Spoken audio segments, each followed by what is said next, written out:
Love Is What? By Scott McClure. Original illustrations by James Montcalm. Love is blind. Then love definitely shouldn't be driving or operating heavy machinery of any kind. Love is like a violin. Depending upon how badly you play it, you may upset the neighbors. Love is what makes the world go round. This is similar to the faulty logic of the world being flat, or that the world is at the center of the universe. Speaking out against such reasonings led to multiple excommunications as well as executions.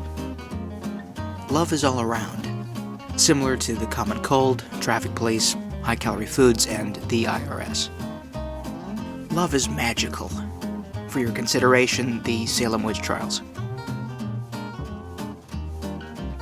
Love is fair, except for all third parties involved. Love is a fire. Or it may be that you forgot to put out the candles and left the gas on, and if you smell something burning, it's always safer to check. Who knows? It might not be anything. You might just be having a stroke. The general rule is, if any feeling is heat-related, locate the nearest exit. Love doesn't cost a thing, except on holidays, weekends, and most date nights. Love is free, and leads to many communicable diseases. Love is all you need, until faced with annoying things like hunger, shelter, lack of funds. Love is in the air.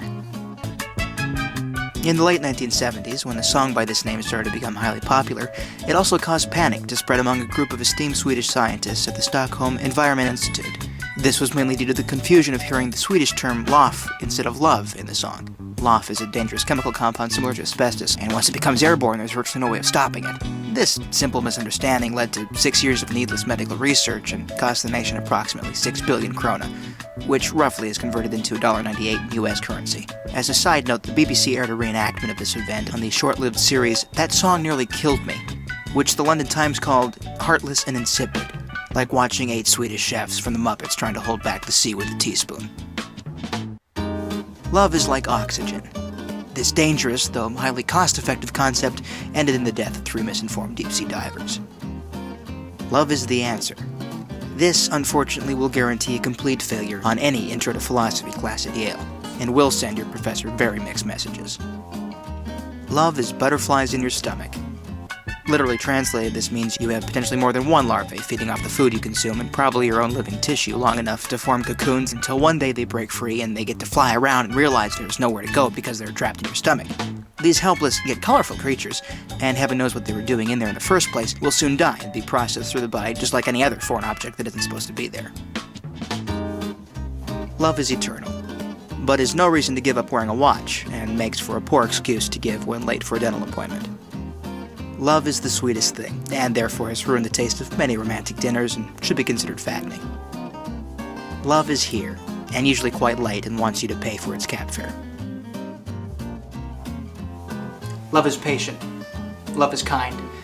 Love isn't jealous, it doesn't envy, it doesn't boast. It isn't proud, it isn't rude. It doesn't think about itself, it isn't irritable. Love doesn't keep track of wrongs. It isn't happy when injustice is done, but it is happy with the truth. Love never stops being patient, never stops believing, never stops hoping. It never gives up.